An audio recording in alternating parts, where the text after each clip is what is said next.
Hey, I'd like to welcome you to another episode of Mission Matters. My name is Adam Torres, and if you'd like to apply to be a guest on the show, just head on over to missionmatters.com and click on Be Our Guest to apply. All right, so I have Carol Bowar on the line, and she's Executive Director of Girls Athletic Leadership Schools of Denver, also known as GALS Denver. Carol, welcome to the show. Thanks so much, Adam. Great to be here. All right, Carol. So I'm excited I've been looking forward to this interview. First off, I'm excited to bring you on the show and also to announce your participation in our upcoming book. So I'm really excited to get into your writing. Well, and by the way, for everybody listening, book's not live yet. Today will be a little bit of a teaser on that side of things, but we will be bringing Carol back on once the book's live, and we'll do a deep dive into her writing. But today we're definitely going to do a deep dive into GALS Denver. So Carol, we'll start this episode the way that we start them all, with our Mission Matters Minute. So Carol, we at Mission Matters, we amplify stories for entrepreneurs, executives, and experts. That's our mission. Carol, what mission matters to you? I love that question. And I love that you're called Mission Matters, because I think mission is at the core of all good things, right? So I think the mission that matters to me most is the mission of GALS Denver. So we empower all students to succeed academically, lead confidently, live boldly, and thrive physically. And I love that that is part of a public school mission.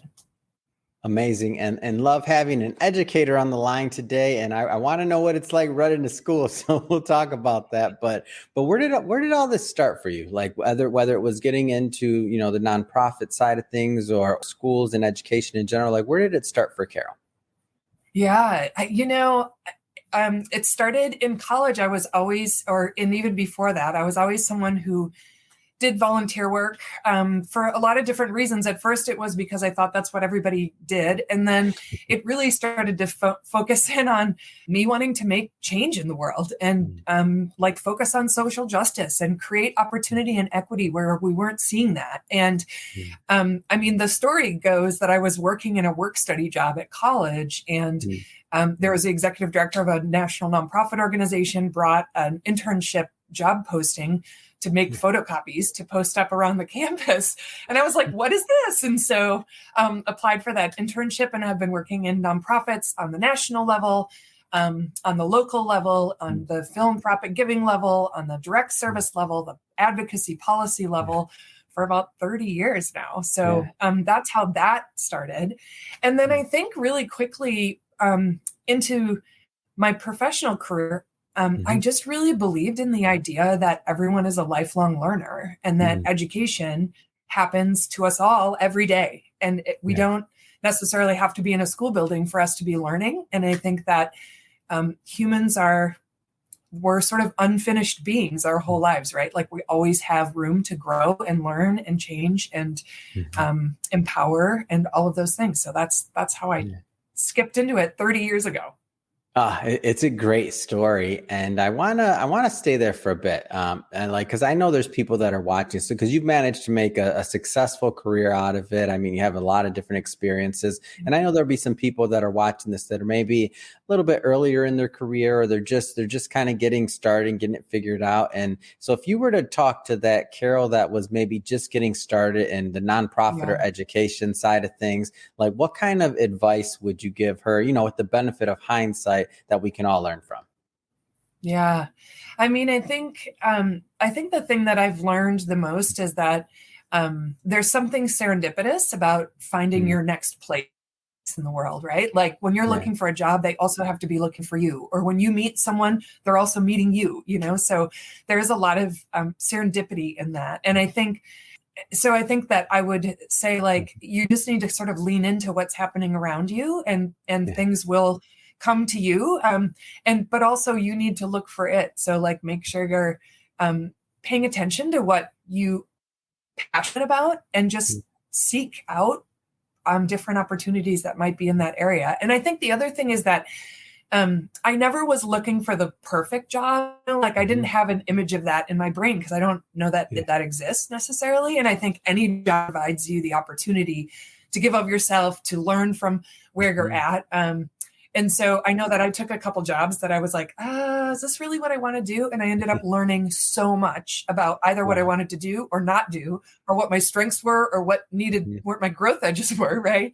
That it's like every opportunity in life is going to give you something, and you just lean into it and take it.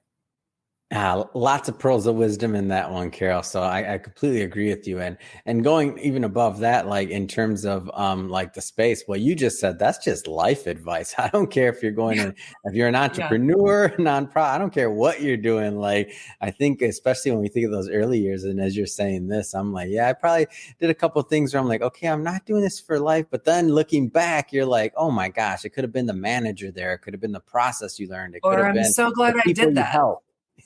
Yeah. It Yeah. could have been anybody. It could have just been the experience. And I think about some of those and I'm like, man, those, I didn't, looking back, those were some defining moments and some of my beliefs. And I'm like, I'm so grateful for those experiences. So thank you for sharing that first off. Yeah. Yeah, of course. All right. So I'm going to, I do want to touch on this. And as I said, we'll go into it deeper another time, but the book. So I'm really excited to have you in the book and to publish your writing. So just broadly speaking, what are some of the ideas and concepts that you hope the readers will get out of your writing? Yeah, I love that question. When I initially came across Mission Matters, I wondered if I had anything to say, if in a book, and I had read different chapters that were just like lovely pearls of wisdom, as you had stated. And I think the core is that I have done a lot of different things in my career, but right now I'm an executive director of a 6th through 12th school, a middle school and a high school. And so I spend my days in a school building with adolescents who are like growing and being adolescents, right, and learning. And and it's super dynamic, and it's full of humanity. And so that was like the word that came to mind, that I was like, wow, middle schools are full of humanity. Like there's so much that happens on a day-to-day basis with the adults and the young people. So when I was thinking about the chapter, I just really thought about like, what are those great life lessons that I feel like come at me all the time, every day, working in a school with adolescents. So I dipped into that and shared a few stories and a few things that I think carry over into the business world, into the public sector world, the private sector world, and that are also, great lessons from being an adolescent and going through that time period of our lives. So, Carol, when I was preparing for this, I was trying to put myself in the mindset of like being in 6th grade again, right? And Yes. I had this realization, and I don't know if this is true. I mean, you have to ask some of your students or just tell me, like, I don't know.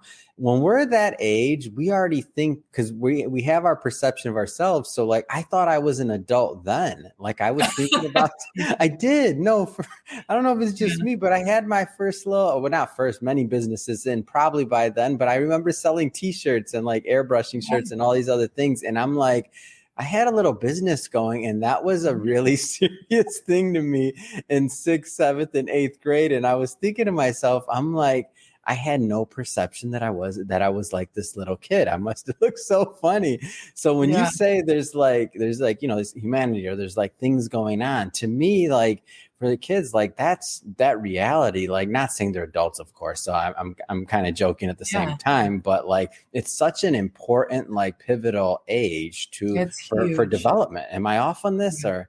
Oh my gosh. It's the key point, I think, of development, right? Like their little brains are happening, they're living in their limbic system. So everything is about like risk and reward and joy. And they live very much in the present. Of course, this is generalizing, but, of course, so whatever's happening right in front of them is usually the most important thing, or one of the most important things. And they're also like figuring out their identity. Like, I guess you already knew you were an entrepreneur, but not everybody knows that when they're 11 or 12 or 15 or 35. So they're figuring out, like what is important? What do I want to, where do I want to stand with my values? And they're questioning a lot of that. And they're also like really observing that in their peers and in the adults that surround them. And so that's a huge part of it as well. And I also think, it's funny whenever I say adolescence, or do people remember your adolescent self?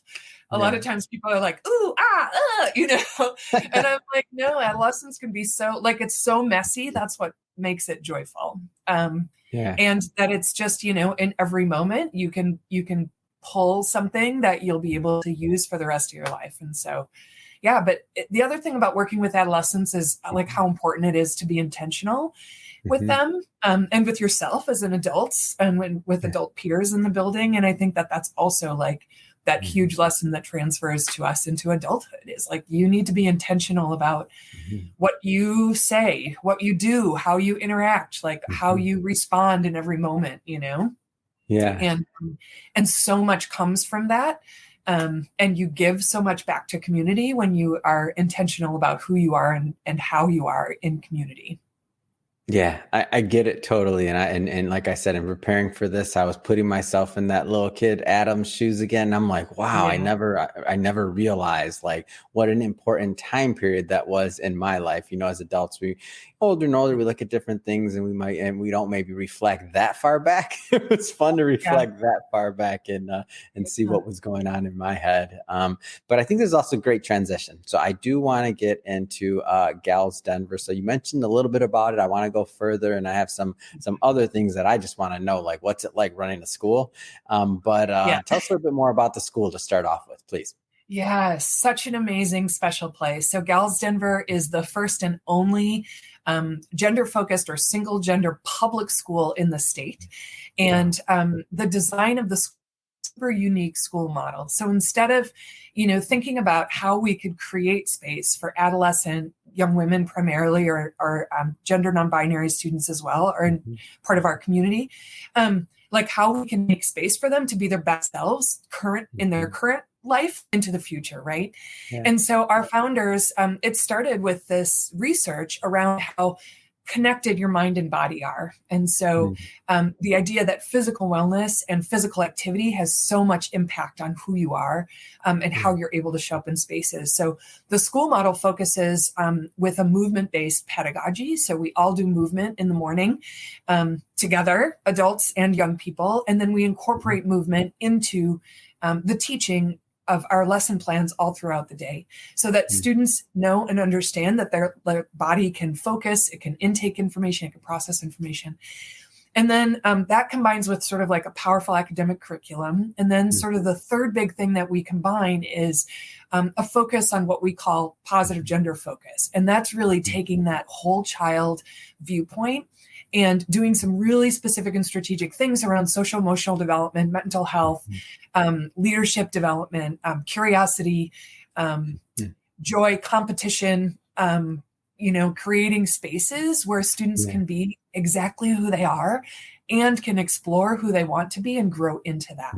So, so Gals it's a pretty magical place. It's very high energy, always something happening at the school. And, the students, I often ask students, like, what do you think the secret sauce is, of Gals? Like, what makes it the way that it is? And the number one thing that they always say is like, I just really feel like I can be myself here, and everybody loves me anyway, and they love me because of it, So it's like really, so instead of, the founders told me this once, like, instead of having like a program or a school and then like adding little pieces of a program to it, they actually like started from the beginning and fully integrated, like, what would it look like to have a school that integrated all of these things and made them just as important as the academic development of young people? Because young people, they're not just scholars, right? They're also humans, like growing and developing. And there's so many needs that they have throughout adolescence that,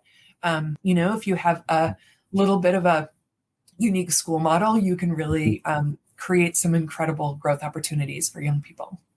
Yeah, it sounds amazing. And I may have a bias also towards like exploring a new school model. So not saying you said this, because I know all the educators out there, their heart are in the children, and they're, regardless of what model they're operating under, like we're all trying to do our best out there. Just like in business, educators are doing the same thing. Like it's not an easy role, not an easy position. I think we all would agree with that.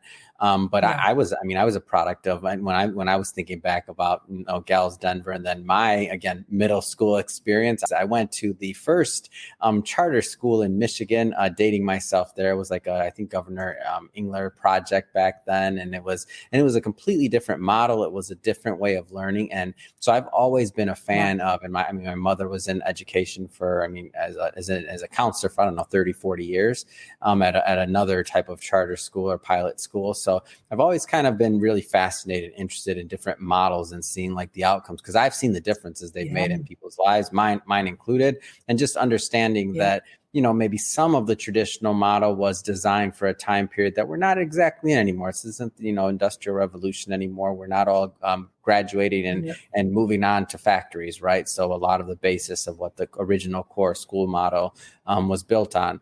So how do you see, how do you see this as kind of like a progression in the model, like in overall? Because I think there's things that, everybody learns from different people's models or different, I guess, systems in business and in education. Like, how do you see this as a progression?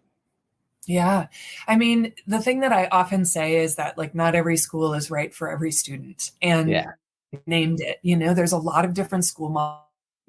I would really hope that public education continues to embrace the idea that a lot of different choices for families and for students, you're going to be able to find a model that and allows them to be successful.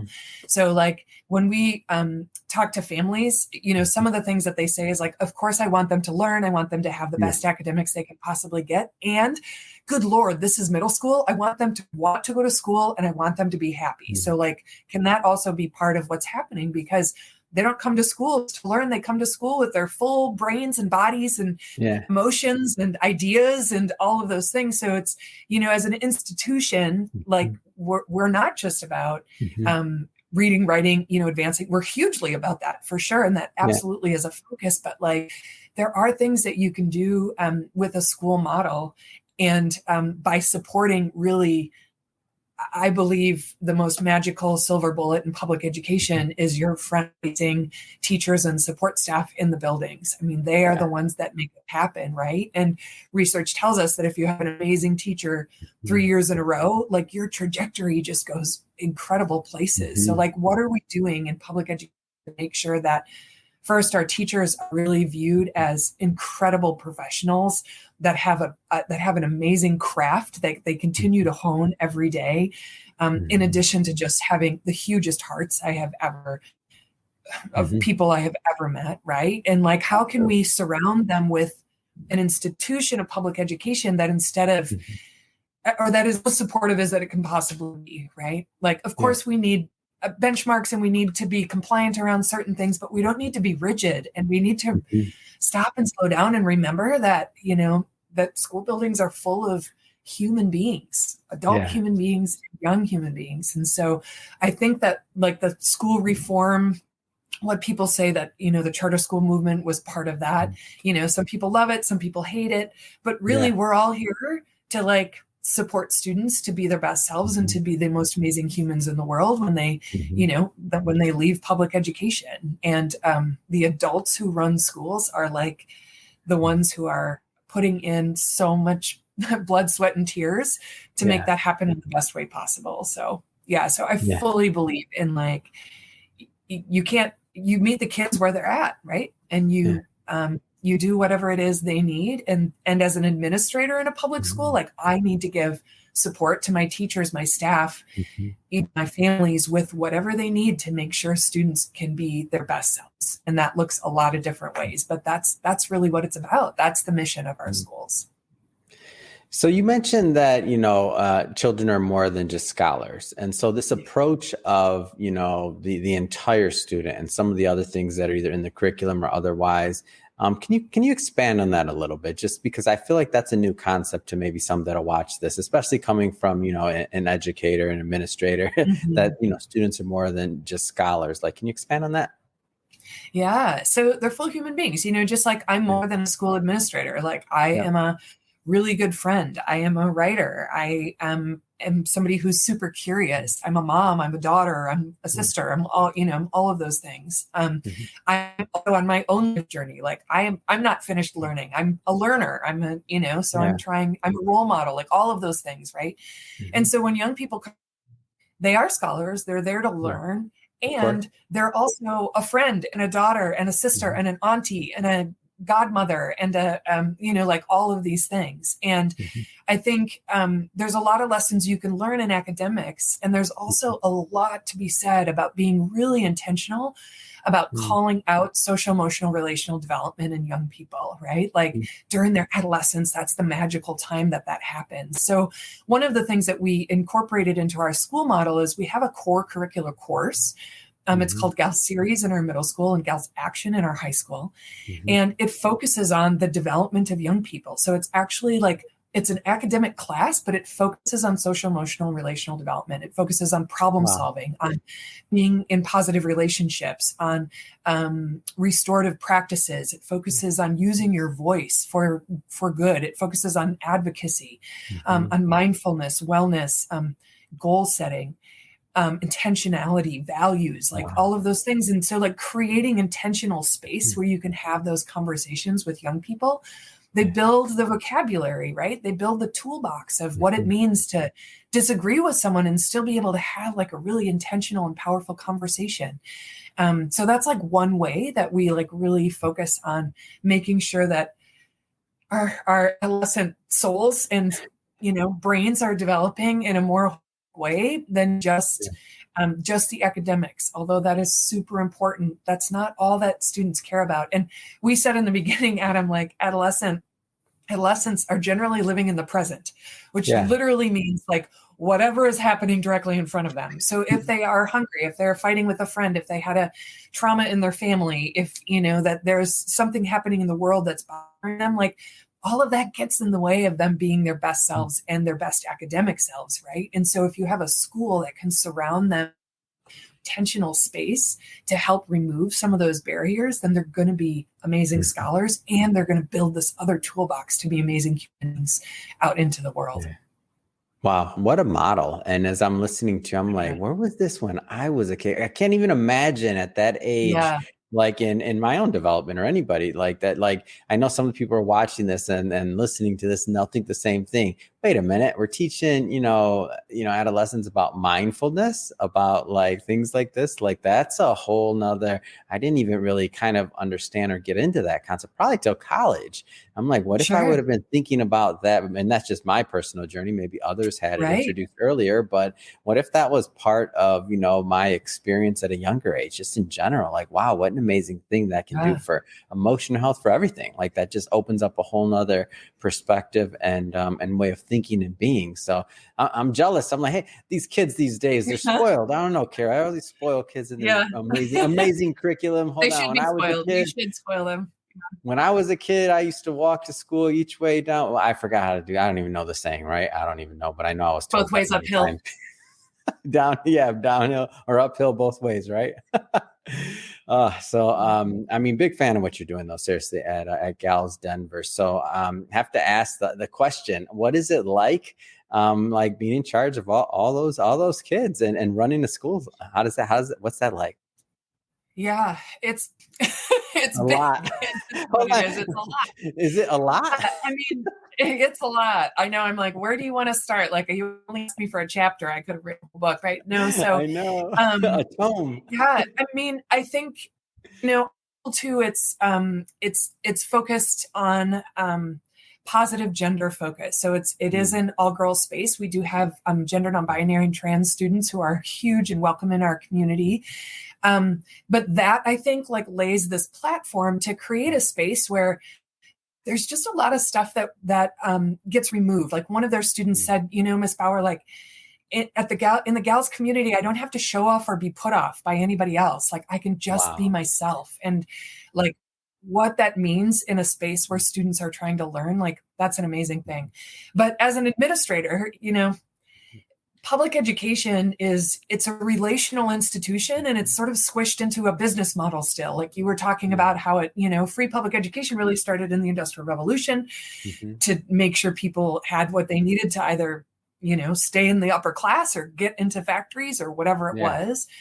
And I think, so there's some institutional pieces around it that really they limit the amount of what I feel like we could really do as far as be innovative and flexible and provide what students need to grow, and not even providing what students need, also families and also the adults who work in school buildings. So like, the way that it's funded, like what we're required to do at certain amount of minutes in the school, and also just like being an administrator is this huge reminder of like students coming into school with their whole selves. So if a student has a family trauma, or they're experiencing transientness, or they're experiencing homelessness, or whatever, like that's where they're at. And that's where we need to meet them. We can't be like, come on, let's go to algebra. Like you have to, yes, we'll get you to algebra and we'll get you to succeed there. But we also have to like acknowledge who you are and what you're going through, and make sure that you have the lessons and the tools to be able to work through that. But, if I had my druthers, I think that there's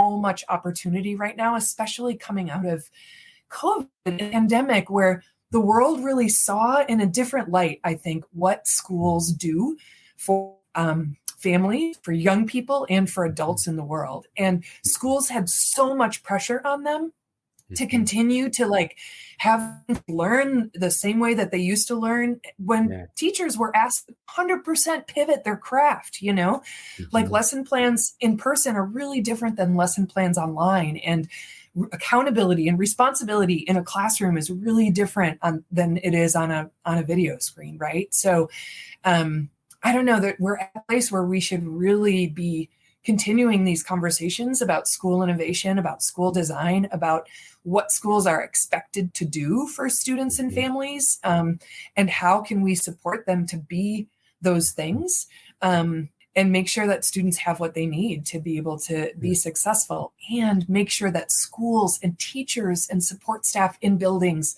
have what they need to be able to have students and families be successful. So, but yeah, it's a trip. There is joy. We do Friday karaoke every day. We have a skateboard club. I tell kids not to skateboard in the hallways all the time. We have music as our bells. So we have singing and dancing spontaneously, and then we also have like a lot of tears and like a lot of groups and a lot of restorative conversations. And, we could write books upon books upon books about what happens just on a day-to-day basis at school. Wow, it sounds amazing. And it sounds, to all the educators out there, administrators, thank you. Thank you for all the hard work you're doing, because it's not easy, but it's important. It's really important. And I'm just a big fan of what you're doing over at Gals Denver. So I have to ask, what's next? What's next for you? What's next for Gal Denver? What's on the agenda? Yeah. What's next is, I think, to continue to figure out how to be the best we can possibly be every day that we're open as a school, right? Like we take it very seriously that we are part of, these young humans that are in our building all day long. Like we are a critical part of their development. And if we don't give our all, they won't be able to, be all that they can be, right? And so I think what's next is to continue to fight the good fight, if we'll say that. So to continue to provide direct services, but also be a part of this conversation about what schools and teachers and families need out of public education. I think we need to make sure that we're paying attention to teachers as like true professionals who have like a really difficult craft, and to continue to give them what they need to be their best selves and be able to engage and really focus on every single student in the building, and continue to focus on, curiosity and kindness and watching for role models and moving forward. I think that there is a great space in public education for some continued school reform. Yeah. So I think we have to continue to really think about how schools are oppressive to some students, how they're not inclusive to all students. I think we really need to have critical conversations about what's actually happening in the world, and engaging parents and families in those conversations as well. But I think we need to stop thinking about schools as the place where students just go to learn curricular content. I mean, schools are also where adults are learning, where we can make impact in the world, and where we can really have critical conversations that will help to build incredible human beings who will be amazing leaders in our world. It's amazing. Makes me feel good to know there's educators out there like you working on this day in and day out, and really helping to steward that next generation, because it's important. That being said, if somebody is watching this or listening to this and they want to learn more about Gals Denver, or to follow up and just and to follow your journey and Gals Denver journey, I mean, what's the best way for them to do that? Yeah, I mean, easiest way is to go to our website, galsdenver.org. So GALSdenver.org. And that's where you can find all of our contact information. We love when people come to visit our school. So we're used to, pre-pandemic, right? Yeah. We would have groups of people from out of state that were looking and thinking about school models and come to visit our school. And really, I always want them to talk to the students, and I'll just stand in the hallway and pull random students walking down the hallway and be like, hey, this person doesn't know anything about Gals. Tell them what you like, what you don't like, what you're getting from being in school here, And I think giving young people that voice, and also teachers that voice, to say, here's what I think works in education, and here's what I'm seeing, and here's where we need to be focusing. That's really the most important thing. So please come to Colorado, visit our school, or invite us to come visit you, and bring some students, and that's how we'll be connected. But easiest way is our website. We also have Facebook, LinkedIn, Twitter, all of those ways that you can follow who we are and what we're doing. That's awesome. And we'll put all that information in the show notes so that our audience can just click on the links and head right on over. And speaking to the audience, if this is your first time listening to a Mission Matters episode or engaging with the platform, we're all about bringing on entrepreneurs, executives, and experts, and having them share their mission, how they do what they do, why they do it, and what we can all learn and grow from their models and expertise. So if that's the type of content that sounds interesting or fun or engaging to you, then we welcome you. Hit that subscribe button, because we have many more mission-based individuals coming up on the line, and we don't want you to miss a thing. And Carol, again, so excited to have you on the show. Really appreciate you coming on. Can't wait to bring you back on and to work on this book with you, and to get the launch out there. So can't wait to the next time we get to work with each other. But for now, again, thanks again for coming on the show. Thanks, Adam. Pleasure. I look forward to the future.